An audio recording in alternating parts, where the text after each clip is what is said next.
This program is brought to you in part by the Eugenie and Joseph Jones Family Foundation, a local foundation proud to support education, the arts, and culture in the greater New Orleans area. Informed Sources is made possible in part by Susie and Pierre G. Villery. We want to know more, do you? Informed Sources brings our region's top print and broadcast journalists together. To examine the stories behind the headlines. And we can all learn more.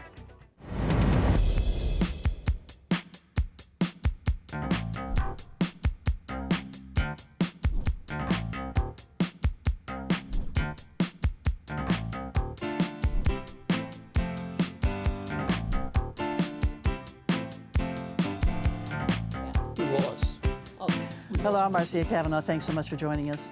Well, seldom has one of the most looked-for items in a city's daily news been an update on how many inmates were captured that day. It's been a week now. The good news is that the numbers have gotten smaller. The bad news is that the numbers existed at all. The discussions continue about how, and why the escapes happened. Who is to blame and what are the political implications? We'll join in. Another big story this week was the announcement by a court-appointed committee that the Archdiocese has reached a tentative settlement with survivors of clergy sex abuse. We'll look at these stories as well as the status of a federally mandated consent decree against the New Orleans Police Department. Joining us are tonight's Informed Sources, Errol, Laborde, producer of Informed Sources, Stephanie Riegel, staff writer, the Times-Picayune, the New Orleans Advocate, and Mike Pearlstein, investigative reporter, WWL Louisiana, Channel 4. And we'll stick with Mike. How did this happen? That's on everybody's mind. How could this possibly happen? Well, a lot of people are looking at that very question all the way from, federal level, state level, and obviously the jail and Sheriff Susan Hudson herself, along with the district attorney's office. And we have some answers, but many things that we don't yet know. But the quick summary of what we do know is that 10 inmates escaped. They were all on one pod. It was on the ground floor. And right off the bat, it was surprising that some of the inmates with the most, dangerous charges pending against them, and in one case, a person who had been convicted in 2 murders, facing a life sentence, awaiting transfer to Angola, presumably. He was among the 10. So, we were able to break a story early on that the jail at the time housed 81 state inmates who were ready to be transferred. They showed the ability to do that because the day after the escape, Saturday, the state came and took 63 out of the jail. So what was quickly, the whole thing was revealed quite slowly, since we know that the inmates were tampering with the jail cell doors, which can be taken off of their tracks and apparently, dimmied open. Video of that.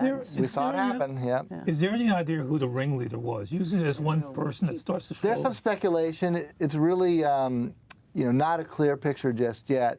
But it does seem that 2 of the inmates who are still out were probably among the ringleaders. Now, there had been one person on the inside of the jail arrested.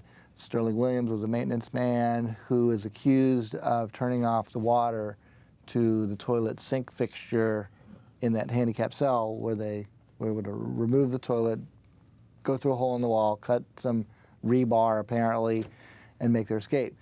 In that affidavit for his arrest, he named 2 of the inmates, Derek Groves and Antoine Massey, as threatening him. In one case, threatening him with a shank, the crude prison sort of homemade knife, if he did not do what they told him, which was cut off that water. Now that he has an attorney and he's in court defending himself, his attorney had a little different version of that. But as you can see, the spin-offs questions are numerous. We don't have answers, and starting with the fact that while they have recaptured 5 of the escapees, there are 5 who are still at large. We are now up to 4 different people arrested for aiding and abetting the escapees, principal to simple escape. the most recent yesterday, and their bail being set at $1 million and up for just helping, and they were able to go through phone calls, at the jail to determine I guess, the grounds for an arrest of those for all women. But Michael, how could this not be seen during the course of all of those hours? We did see that video of someone trying to, get that door open.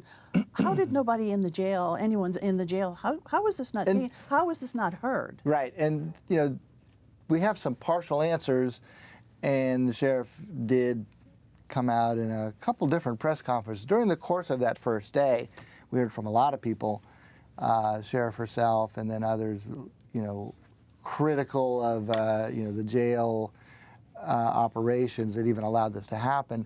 But what we know from the video that was released, when you see those inmates, kind of working the jail cell door off its tracks to open it, was about 12:23, just past midnight.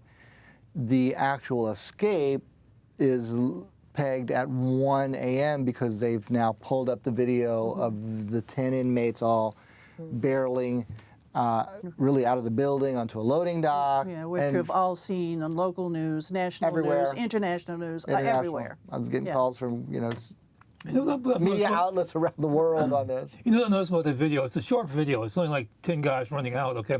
But like the first night, like last Friday night, as you saw it, it was so short that a lot of the stations were put on a loop. And so you were seeing it over and over again.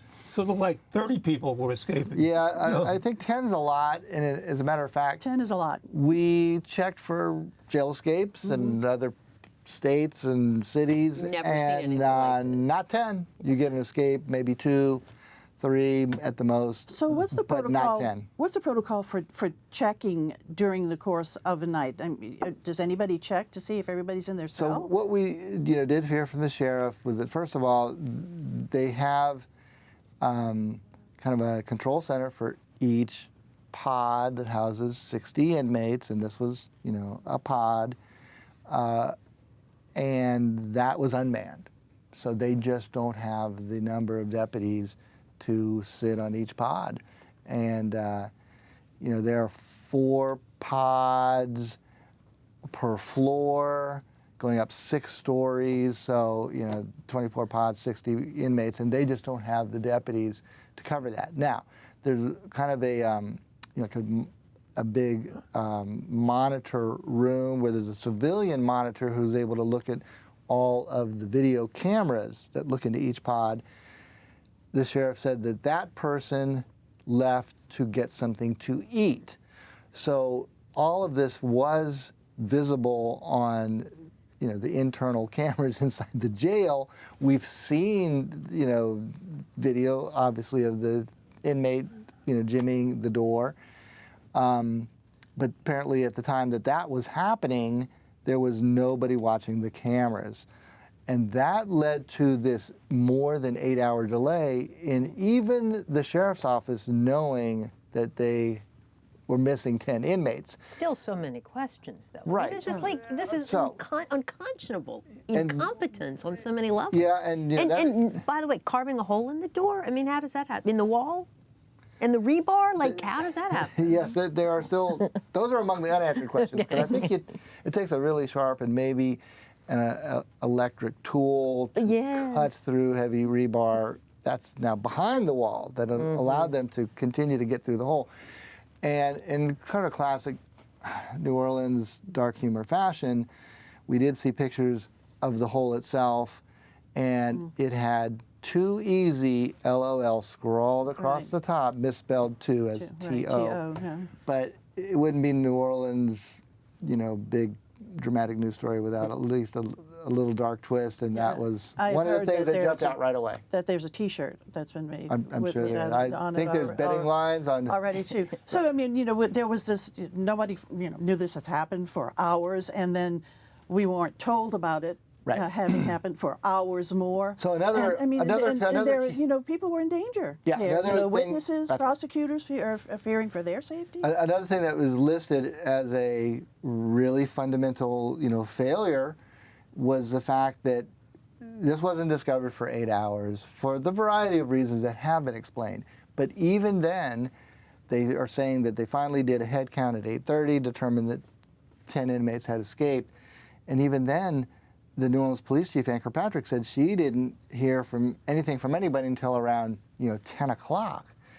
And first of all, NOPD is the first agency. They're the ones with the boots on the ground, 8 districts spread throughout the city, eyes and ears in every corner. And Susan Hudson explained that she did have one of her deputies notify the U.S. Marshals Task Force. Now, that's the federal agency that searches for fugitives, but that's not notifying. That's not a full-throated notification of all the major boots on the ground. It starts with NOPD, go to Troop NOLA, state police, and you've seen that in the course of trying to hunt down, and they're calling it a manhunt, to recapture the remaining inmates, the state police have somewhat taken a lead in that effort. And obviously a lot of questions for Susan Hudson about the protocol on notifying these other agencies, as well as the public. Now, the public in this instance includes, of course, everybody who lives in the vicinity, number one, but how about the victims and their families in the crimes in which these inmates are accused or waiting trial? In the case of one of them, Derek Groves, convicted in 4 killings, found guilty by jury in 2 murders. And the witnesses in all these trials. And also we've seen and heard that the prosecutors, some prosecutors have actually left town. With and families in that one Yeah. case, in the Derek Groves case, left town or went into hiding out of fear for their lives. And 2 prosecutors of Derek Groves left the state, according to District Attorney Jason Williams. So the state, of course, is very involved in this. The Attorney General, Liz Murrell, has been down to inspect the jail. That's another issue with the scene being secured, a delay in that, where the DA, Jason Williams, had to ask for that to be done. There's just so much more. We're going to be talking about this more, that's for sure, but so many questions. Oh, it's been dominating the news every day since it happened. Yeah. And I guess the most, in addition to the continuing arrests of people who are now found, or at least accused of aiding the escapees, we still have 5 escapees now. It's a week, and they're still on the run. Okay, thanks, Mike. Stephanie, another big story this week. It looks like a tentative agreement regarding the clergy sexual abuse cases. Yeah, just a couple of weeks after the 5th anniversary of this case, this Chapter 11 case that was filed, the court-appointed committee that represents the interests of all the abuse survivors announced they had reached a settlement, a tentative settlement with the Archdiocese that would basically amount to almost $180 million paid into a trust and distributed to survivors over the years, not including additional money that the survivors would be entitled to, at least in theory, from the sale of Christopher Homes, the Archdiocese elderly low-income apartment complexes, and also from Travelers Insurance, one of the largest church insurers that did not agree to pony up money for this settlement. So with those additional monies, we don't know, but it would bump that $180 million presumably up,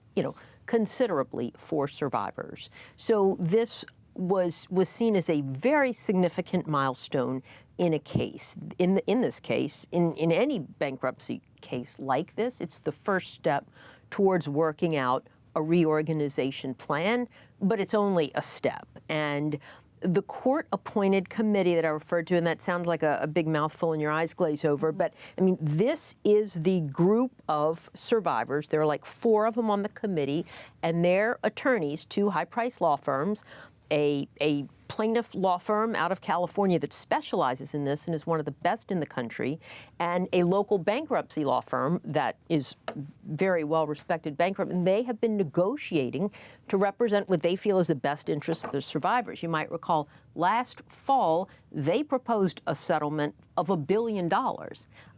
So it's not like they want to shortchange their clients. That they got to this particular plan shows that they really believe this is in the best interest of all of the survivors in the case. However, there is a very vocal and important group of attorneys who represent perhaps as many as a half of all of the survivors individually in the case, and they are not necessarily in favor of it. We don't know, of course, how all 200 or 100 or whatever the numbers of their clients will support it or are opposed to it. We know that there are some who have said they would want much, much more. There are some who would like to burn the Archdiocese down and never settle. There are some who had already filed cases in state court years ago before this bankruptcy. This bankruptcy froze their cases and deprived them of the day in court they still want to have. There are plenty of other survivors who just want a piece of a settlement and want this to go away so that they can move on with their lives. There are plenty of survivors that don't want to go to court and don't want to have to testify. So what you're seeing is attorneys now with differing interests and conflicts of interest in a case. You see sort of the battle lines shifting between the Archdiocese on one side and the committee on one side.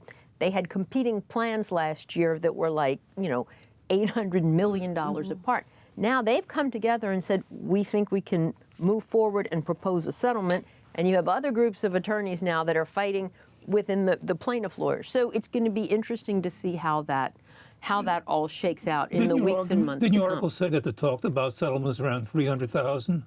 It would, so if there are 600 claimants, roughly 600 abuse claims that have been filed in the bankruptcy court.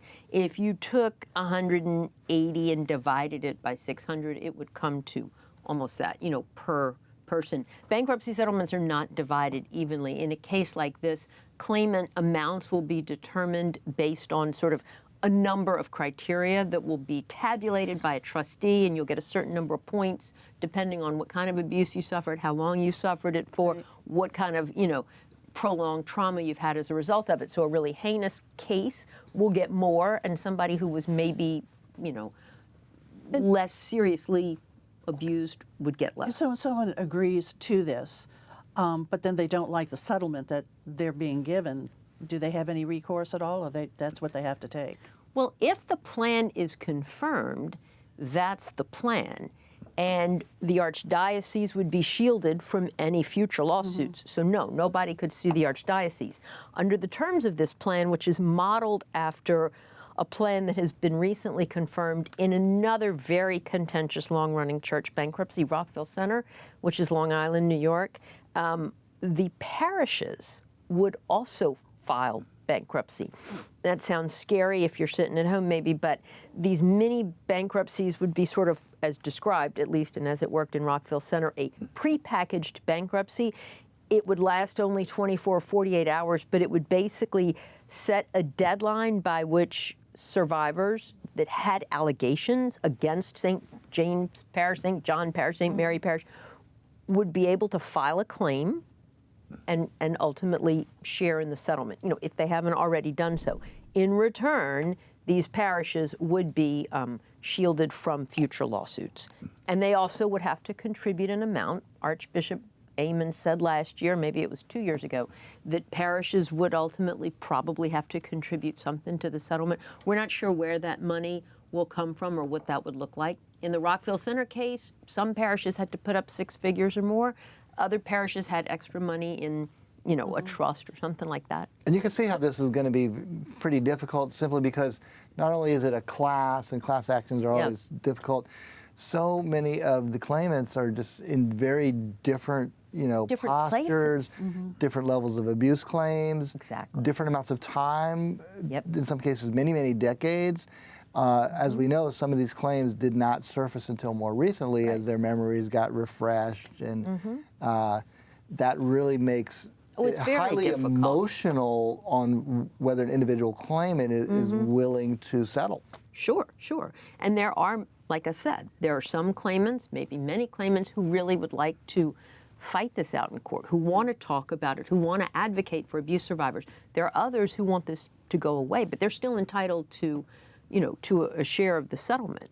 So 2/3 of abuse survivors will have to vote on whatever plan is ultimately confirmed. Now, before we even get to that point, the two sides have to agree on all the details and terms of this plan And that will involve hearings in the court over the summer. They'll publish what they call a disclosure statement.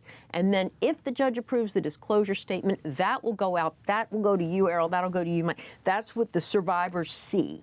And that explains how this whole thing works, where they can, better make a decision about whether they're going to want to vote in favor of it or not. Okay, a lot of moving parts. We'll see where they all go. Thanks a lot, Stephanie. Over to you, E, because you wanted to talk about the politics in this jail break. Yeah, well, amazingly, I mean, this happens at a time when the city elections are coming together, including that race. And as it happens, that very day, last Friday, Jason Williams, the district attorney, sent out, I assume it was prepared beforehand, I don't know if it was a coincidence, but sent out an announcement saying he was supporting Susan Hudson for sheriff. And Not Susan Hudson, but Michelle Woodfork, who works for him. Right. Sorry? No, he's supporting Michelle Woodfork, Okay. the former NOPD police, interim police superintendent. But anyway, that day it was becoming part of the political talk, very much already. And so with that, I think she was going to have a difficult time anyway. Because she was not, when she was elected, it was kind of a surprise candidate. And this was when that whole progressive movement was in action. And there's Mark Zuckerberg's organization put some money in the campaign. And people were talking about the progressive movement nationwide. But after a while, it kind of lost enthusiasm too. That movement said that people, we have to be more compassionate about crime and that kind of thing. And that became unpopular in a hurry. So, but she was elected. It was she upset Marlene Gusman, I think like 53% of the vote. But still, there was speculation over the years. Well, what has she done? Okay, and certainly what happened last year raised the issue. And so the election is in October, and this week she said, she wasn't going to be campaigning. She's going to be inactive. I mean, she didn't say she wasn't running, but she's taking a leave of absence. I think it's going to be a hard race for her to win. Well, the mere fact that an incumbent sheriff drew not one but two very credible, formidable candidates, the other being Vernon Shorty Jr., who's a constable over on, Algiers, and he has some strong backing. It didn't take long that same day as we're figuring out the escape itself. You heard from Michelle Woodfork criticizing Hudson, and then you got a statement later from Shorty criticizing Hudson, and then Hudson not only defending herself politically, but I guess insinuating that the timing of the escape was intentional, was her words, that there might have been some politics behind it. So it has gotten very political. Well, certainly with campaign endorsements coming out that afternoon, that made it look a little suspicious. Well, and then you see things like that Sunday press conference that Jeff Landry took the lead on, all the FBI, state police, the mayor was there. Hudson wasn't even there. Yeah. That's right. Well, as you noted, Hudson has suspended her campaign. So, all right, much to talk about there in the weeks to come, too. But let's wrap up really quickly now, Mike. Just a quick look at the NOPD consent decree.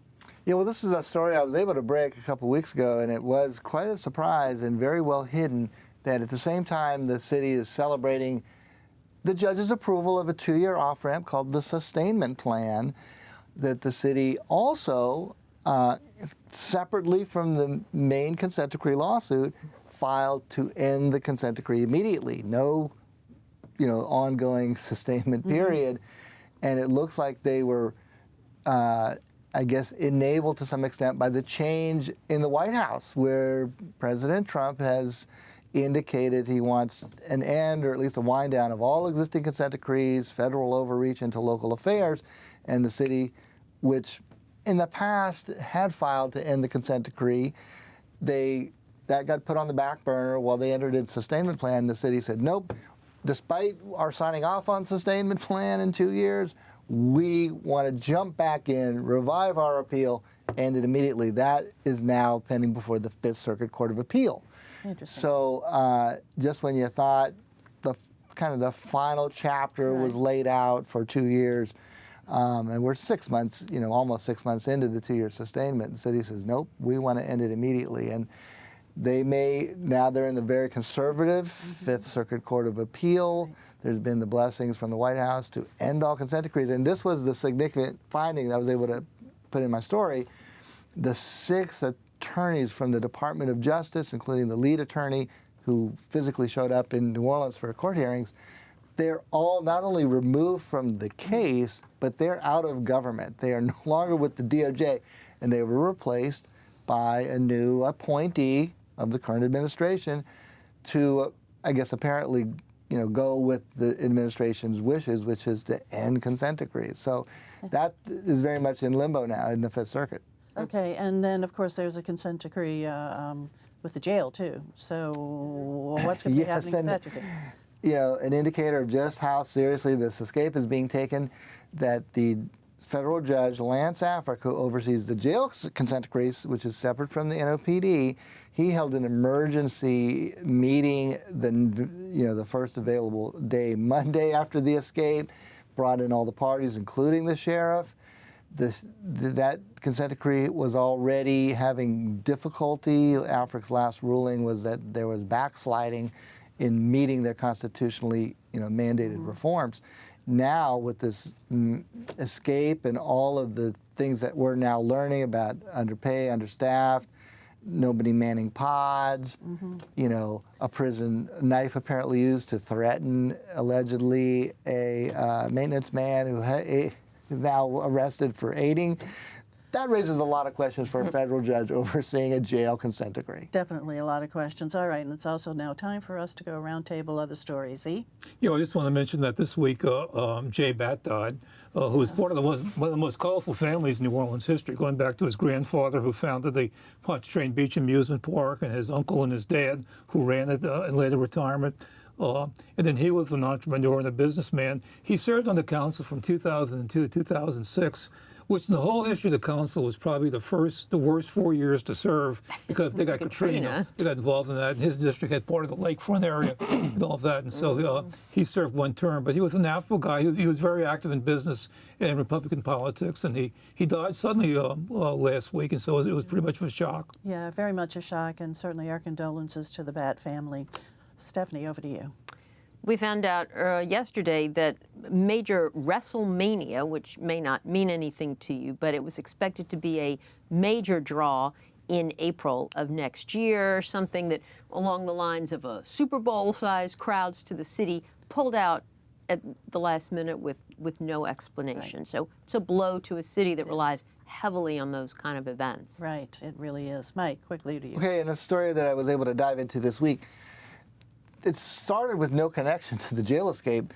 And that was the fact that the NOPD quietly behind the scenes kind of ended its arrangement with Project NOLA, the operation nonprofit that has cameras all over the city, including facial recognition cameras. Well, queasiness about facial recognition, the NOPD pulled the plug, or at least paused the program, and it turns out that they were unable to use the facial recognition immediately after the escape, when they could have alerted NOPD more quickly and possibly gotten another arrest of another escapee. So that's blown up and become a huge controversy. All right, guys. Great discussion. Thanks a lot for being here. Thank you all for joining us. We'll see you again next week for Informed Sources. Have a good evening.